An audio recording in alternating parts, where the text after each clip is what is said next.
Hi, Bill Ham here, and today we're going to discuss how cap rates really work. I think this is something that a lot of people misunderstand. They understand the calculation of cap rate, but they don't really understand how to apply it in a real-world setting, therefore making a lot of mistakes in their business. So I'm going to show you how this actually works here. We're going to clear our canvas. All right, so cap rates. First of all, the cap rate calculation is NOI divided by price or value. All right, so this is net operating income divided by price. So what we're going to do here is I'm going to show you NOI, net operating income, right, is income minus expenses. So expenses, all right, that's a minus sign right there. So income minus expenses equals our net operating income for a property. And so we know that the net operating income divided by the price of the property is how we actually calculate cap rate. But that really doesn't do us a whole lot of good. We need to understand how do we actually apply that concept in reality. So what I see today is that cap rates in the market seem to be very compressed or very low. And so that's making some properties that do not have a risk-adjusted reward, and that's what I want to kind of talk about today. So first of all, understanding cap rate, now that we kind of understand the calculation quickly, the way cap rate really works in real life is that if you buy a property at a low cap rate, for example, because I know a lot of people out there looking at properties that are a bit older. And when I say a bit older, I mean the assets that were built in the 1960s, 1970s, and maybe early 80s. Those properties are starting to get a little bit older. So the problem is that these properties are now selling at a high price, which gives us a low cap rate. And if you go in and buy a property with a low cap rate, the idea is you're going to have to decompress that cap rate over time. Okay? So we'll look at it this way. Remember, if our cap rate, if we want to decompress a cap rate, we're going to consider this our expenses. So we'll say expenses are here. Right? And what we have to do is to raise the net operating income over time like this. Well, to do that, we have to raise revenue on the property. So that's increasing rents. And that's where I see a lot of people going in and they're buying this really old property and they're saying, but that's okay that we're buying it at a 4 cap or a low cap rate because we're going to raise the rents. And then that will ultimately justify paying too much for that property. Be careful about this concept. It works well until it doesn't, and then it really doesn't. So the way cap rates work is if we can hold our expenses steady and we can raise the revenue of the property, the NOI or the net operating income will increase, right? So let's say this is where we kind of started off that property. Maybe this is our 4 cap over here.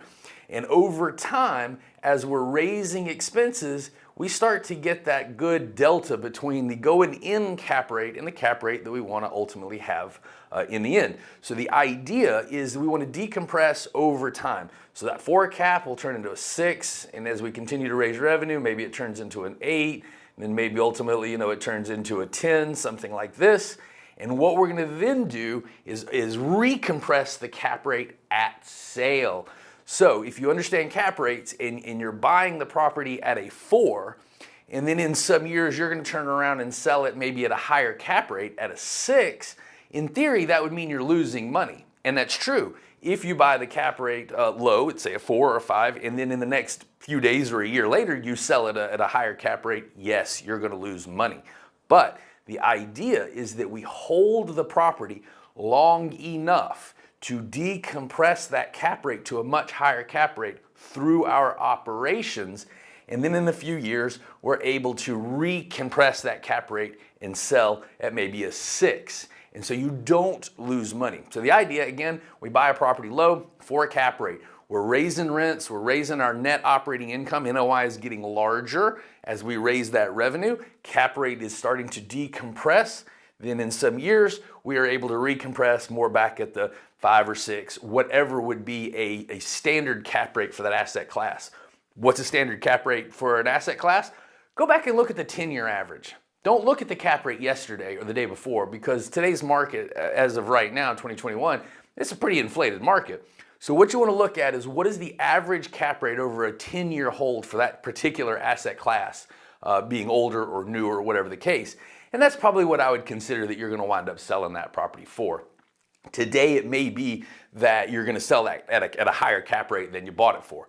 So what that means is we're just going to hold on to that property a little bit longer. We're going to raise rents over time. We're going to decompress the cap rate, and then we're going to sell it back at that lower cap rate, the 6, and that's where profit is made, and that's how we're going to use cap rate to ultimately make our profit. Now, there's a big conceptual problem here.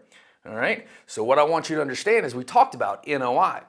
How does the NOI increase? Well, it increases by revenue going up and expenses holding steady. Right. But what if you have expenses that go, the revenue goes up because you're raising revenue, right? But what if the expenses go right along with your rent growth?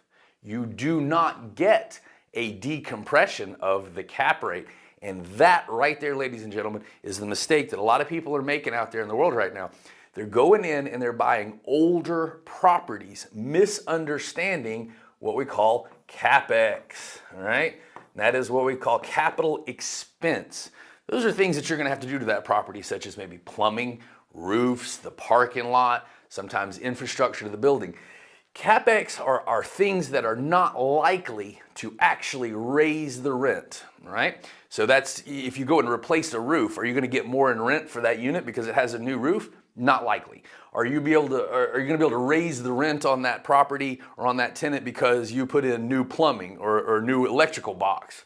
Not likely, right? So that means you've got to be very careful about understanding the capital expense needs of a property when you start looking at the asset to begin with. So, and that's what I want to show you is what happens if we have this. You're out there, you're raising your rents, and that Capex, you want to keep the NOI doing this, but it really doesn't. It winds up just kind of going along with the NOI growth. Now you're raising revenue just to cover the capital expense needs, and that 4 cap stays in place forever. That is not good. You will only get that cap rate decompression if you can hold your expenses relatively level. This will occur on newer properties where you don't have as much risk of the plumbing, the roofs, and things like that starting to break down. If you go into an older property and you're paying this very low cap rate, expecting rent growth to save you, and you've miscalculated the underlying expense needs for that property, your 4 cap is not a 4 cap, it's a foreclosure.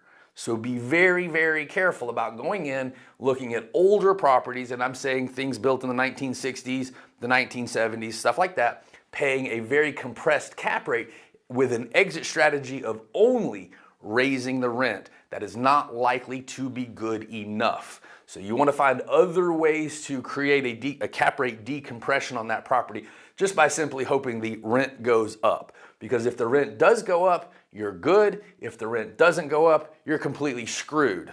That is not a good business strategy. We must always have multiple exit strategies to be able to exit a deal profitably. So this is an understanding of cap rate and how cap rate really works on older buildings. You can raise rent on the newer assets because the expenses will like this. But if you're in an older building, your expenses may really look more like this. You don't get this cap rate decompression in here, and you're stuck at a 4 cap forever. That's not a good idea. So please be careful about that. Please understand how cap rates truly work in the world. Make sure that when you're looking at these older buildings, you're really good in your due diligence. You're really bringing in your contractors and your advisors to make sure that property is in good shape, and then you will get cap rate decompression. One more point, this takes time. Don't think that you can buy a 4 cap property, own it for 18 months, turn around, sell it at a 2 cap, and make a whole lot of money. That is very unlikely to occur. If you're buying properties anywhere from, say, 4 to 5 cap rate, you're probably going to wind up owning that asset for about 5 years for this rent growth model to decompress the cap rate. If you're holding the property 4, 5, 7 years and you have not budgeted for that capital expense need on that property, you're in trouble, right? So don't do it. That's been our message for today, understanding cap rates. Please join me again, whatever platform you're watching this on. Please give me a like, a follow, subscribe, and we'll be bringing out a lot more information just like this.